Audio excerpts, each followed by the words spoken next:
Greetings. So, 2 videos ago, I did something where I said that I was going to be having shoulder surgery. Then I put up a video that had nothing to do with it. But I'm following up now. I wasn't sure I was going to do anything like this because truthfully, I wasn't sure how I was going to feel or what I was going to remember. But I'm going to go ahead and do this because I watched a whole bunch of YouTube videos.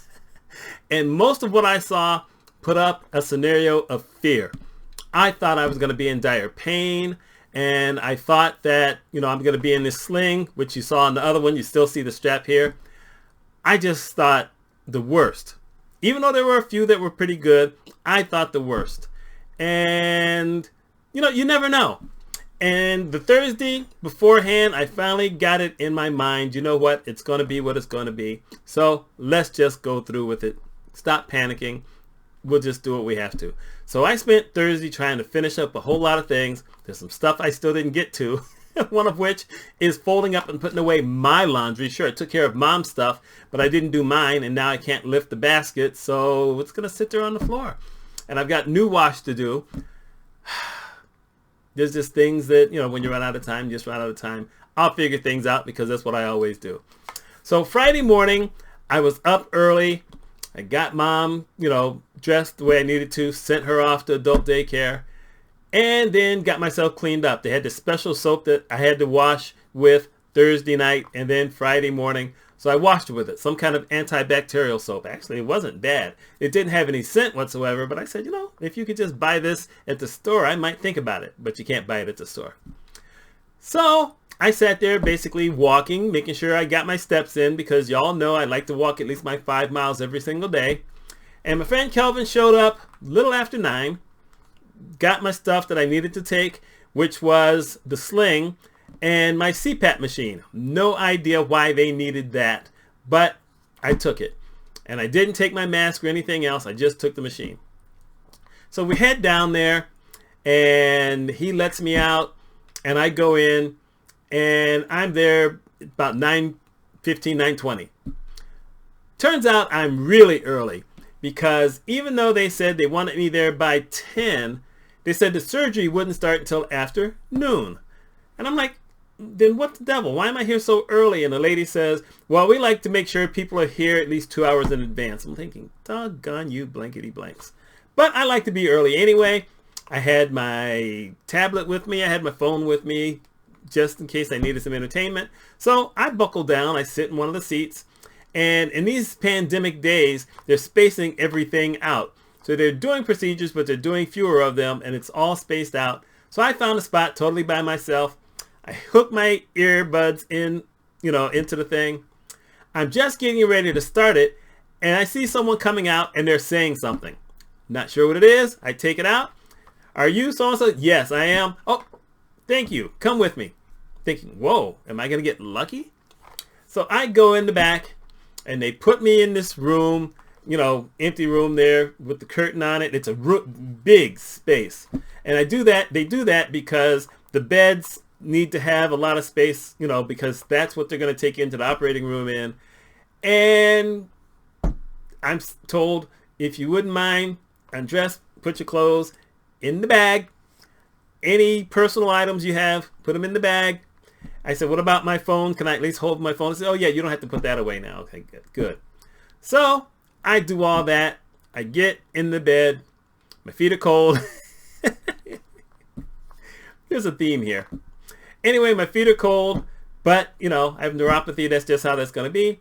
And then I had a series of different people coming in, asking me questions, telling me different things that are going to happen. And truthfully, I didn't know what kind of surgery I was having. The guy reads this long list of things out. And he says, is that true? I said, I don't know. I'm here for shoulder surgery. That's the best I have. If that's what that means, that's why I'm here. Guy says, yeah. So they do that. They put this oxygen thing on my nose. And the lady says, that may not stay. We may be, intubating you. I said, what's that mean? I should have known what that meant, but I wasn't totally sure. She said, oh, that's where they have to put a hose down your throat. But we're not sure how this will be. Anyway, we're going through all that. Eventually, this guy comes in, young Dr. Yang, and he said, okay, they're going to do a nerve block on you. Now, I'm in healthcare finance. I know what a nerve block is as far as a charge. I know that it helps you to, well, block pain. I know that. But I have no idea what they're going to do with it on me because nerve blocks used to only be used for back stuff. But I guess you can use them for anything now. So he tells me they're going to do this. I won't have any pain for maybe 12 to 24 hours. I said, perfect. Don't want any pain. Truthfully, I don't remember when they gave it to me. I really don't. I remember the guy saying something about we will numb the area and then we'll give you the nerve block. And I think I just zoned out on it. Because at a certain point, their thing is gone. He's gone. And I just don't recall it. Now, my blood pressure was really high. But the lady said, well, you're having surgery. Everyone's blood pressure is high. My glucose was high. I'm diabetic. And I decided not to take my meds Thursday night. I certainly didn't take them Friday morning because they had warned about it. They said, maybe you could call someone, see if maybe there's something you could do. I said, yeah, I'm not going to worry about it. So it turns out that my glucose was in the 280s. That's bad. You can go look that up. That's bad. But you know what? We're going to go through with it anyway. And it's interesting in the fact that I had the nerve block. I know I had to have had something because I'm a little goofy. It's more of that coming too. I don't have my phone with me anymore. I gone ahead and asked them to put the phone in the bag, and I'm just kind of laying there and I'm looking around. And I look at my feet. My feet are cold. But I said, maybe I can pull the blanket, towards my feet. Maybe I can flip it. So now I'm engaged in the game of trying to flip my blanket to my feet. But I'm only doing it with one hand because they had put the IV into this hand. So I'm doing it with my right hand. So I'm flipping it and I finally get the blanket over my feet. It helped a little bit, but not much. And then I start doing this kicking thing with my feet. And as I'm doing the kicking thing with my feet, my mind says, now I know why mom does this. I still have no idea why mom does it. I don't know why I was doing it, but it was the thing. I was doing that. I still didn't get into surgery until 5 minutes after 12. They said the doctor might show up early. He didn't show up early, but I was first on the docket because they knew I had a time frame. I needed to be home in enough time before my mother got home, and hopefully I would be gone of some of the stuff that they did to me. So they take me in the back. They do the surgery. I don't remember them giving me anything. I think they did it through the IV. I didn't even get to count. I told them that the last time I'd had surgery, I was able to count and I made it down to 88. They didn't even want to challenge me. And of course, I used my favorite line on them, which is, if anyone's laughing, when I wake up, there's going to be trouble. You have to use your lines. So I wake up, I'm back in the room. I'm just kind of laying there. And these two young ladies come in. And like I said, I have no idea of time. I have nothing. My throat is bothering me because they did stick something down my throat. That bothered me for a couple of days.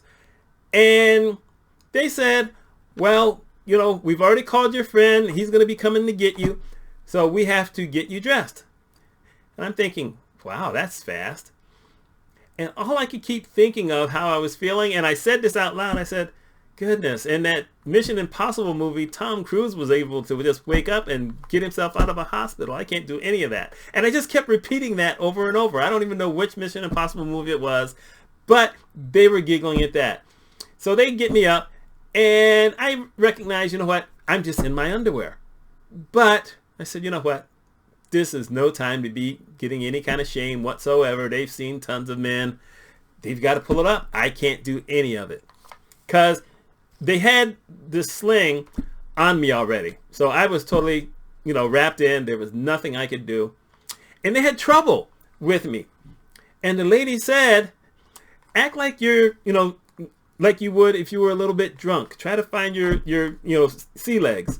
And I said, I've never had a drink in my life. And she says, really? That's why you can't do this, because you're not used to being drunk and figuring out your drunk walk. And I thought that was kind of funny because I've seen a lot of drunks walk, but I had no clue. So it took them a while before they could get the clothes on me. And of course, they had to work around the sling. And it turns out the sling was put on incorrectly, which I thought very early on. But what are you going to do? So they finally get me dressed. They get all my stuff. They walk me outside, and my friend is right there waiting for me to come out. Yeah, Kelvin. He gets another mention. Now it's the thing of me getting into the car. He has a lower car than I have. I think it's a Prius because it's a quiet thing.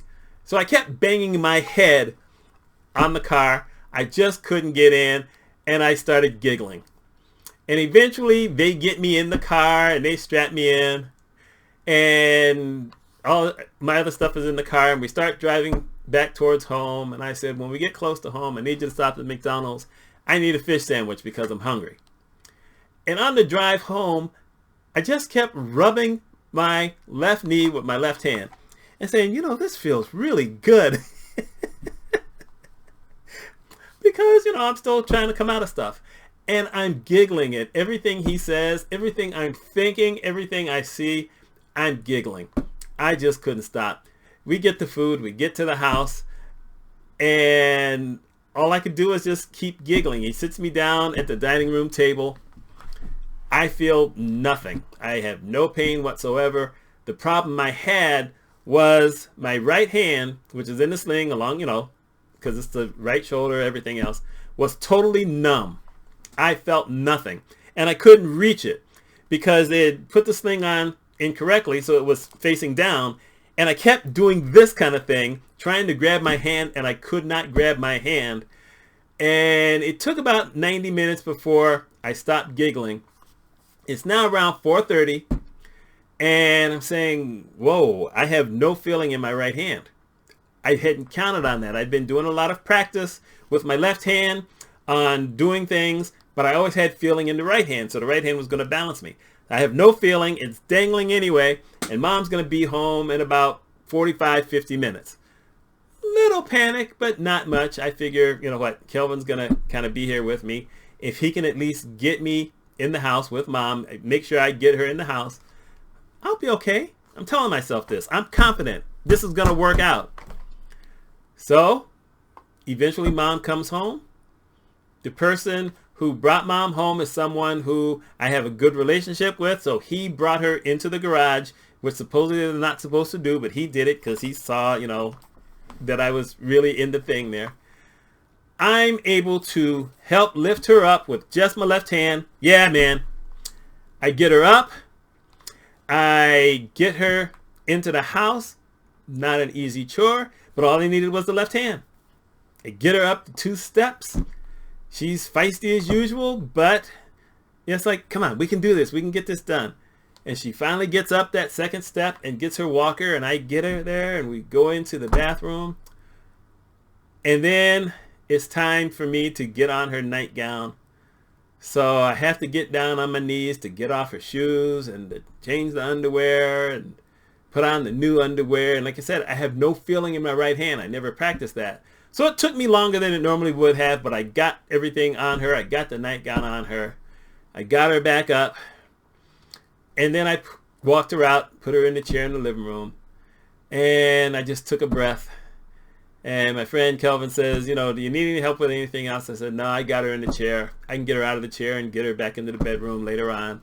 I think I'm good. So he leaves, and I did what I needed to do. I prepared her, you know, evening treat. That's where I put all her mixed pills in, you know, that I crush them all. She ate that. Thank you. I didn't have to help because sometimes I have to help. Or sometimes I have to do the feeding. This time she handled it on her own. And I got her to bed a little earlier than I normally do, but she was tired. She was really tired. And I decided, you know what? I was tired also. I had been up since 4:30. So I just, you know, I was exhausted. She was exhausted. So I take her to bed. And then I walked, got my steps, ended up walking 8 miles. So the next morning, my neighbor, who's a former CNA, that's certified nursing assistant, comes over. She's going to wash Mom. It's been maybe a year since she's come to wash Mom. There's been a lot of changes in both of them. One, my neighbor has gained a little bit more weight. She's weaker now. She actually had COVID for a short period of time, spent some time in the hospital. Mom has lost a little bit of weight, but mom is a little more feisty now.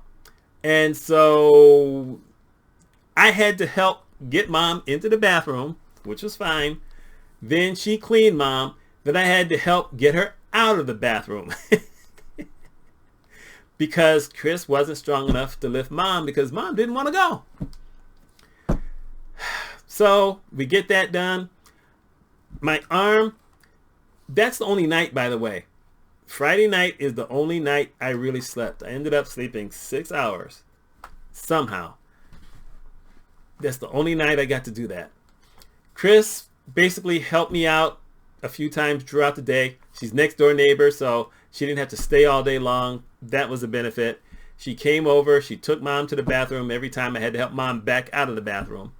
I was able to prepare her lunch. I was able to prepare her snack in the evening. I was able to put her back into the bedroom. But Chris had to do a lot with mom. I couldn't have done any of it because my hand was still numb. I had passed the 24 hours and it was totally numb. My arm was totally numb. My neighbor had helped me to adjust the sling a little bit so that my hand raised up some, but it was dead weight. You don't know how heavy your arm is until you can't do anything with it. It was really heavy. And I was starting to feel a little bit of pain in the shoulder.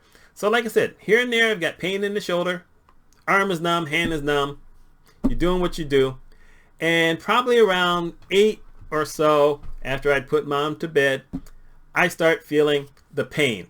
And it's like I move forward, pain. I move backward, pain. I sit in this chair, pain. I try to sit in the lounge chair, pain. Nothing was working. And they'd given me the oxycodone with Tylenol, which I decided to take. And I said, you know what, if I need it, I will take this stuff through Monday and then I'm done with it. So I took it that night. And then I took it Sunday morning. I barely slept all night long. And then, oddly enough, from about 1 in the afternoon until maybe 8:30 or 9, I felt no more pain. I felt no pain whatsoever in my shoulder. Nothing. My hand finally came out of being totally numb after my neighbor and I had made the adjustment to the sling a little bit. My arm was still fighting me a little bit, but at least now I could touch my hand. I could use my hand to help me guide a few things. I was thankful for that. And, you know, I have had almost no pain. I have to say almost, because if I bump into something, it hurts. If mom shakes me in the wrong way, it hurts. But it's brief, and then it goes away. So I'm ecstatic. Now, in bed, it's a different story. It hurts in bed. So Monday night, or what you call it, Sunday morning, Sunday night, Monday morning, I slept 4 hours. Monday night, Tuesday morning, I slept 4.5 hours. I'm doing this video on Wednesday. I slept 3.5 hours. No naps. Because I have my own pattern that you go get a nap. You go and kind of sometimes lay on the stomach, or I sleep on my side. But in this particular instance, I have to stay on my back. I can't sleep on my back all that often. And I was just couldn't get comfortable, and it would hurt.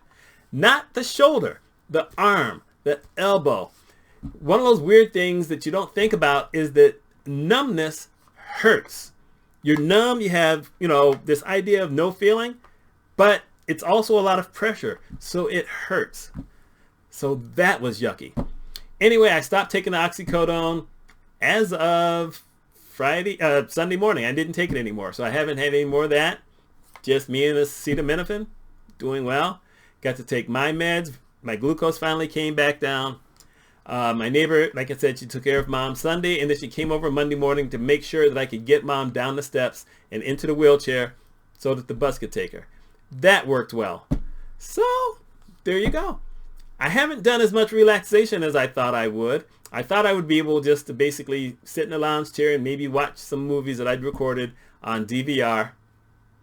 Like I said, the lounge chairs just didn't work. I was putting ice on, but I didn't feel anything. And it's because they had all this stuff that was packed onto my shoulder. and it didn't really go through anything, but I wasn't in pain anyway, so I got lucky on that one. I did try to drive Monday up to McDonald's, which is a minute and a half away. That was miserable. I couldn't twist. I couldn't reach anything. I could not hook on the seat belt. I had the, like most cars these days, you had that little padding thing in the middle, this little storage area. Well, the way that the sling was set up, I couldn't move my arm. So that hurt. Everything hurt. The one smart thing I did was to put my wallet in my left pocket so that I could at least pay for my stuff. And now I'm worried. Wait, I can't drive if this is how I'm going to be. So I called my friend Kelvin. I said, is it possible you can take me to physical therapy on Wednesday? Because that's what the doctor wanted. He wanted physical therapy to start early. So he said yes. So that was today. After I got mom off, I went to physical therapy. They took off the dressing. And the guy says, you only have 2 drops of blood. You didn't do almost any bleeding whatsoever. I said, yeah, man.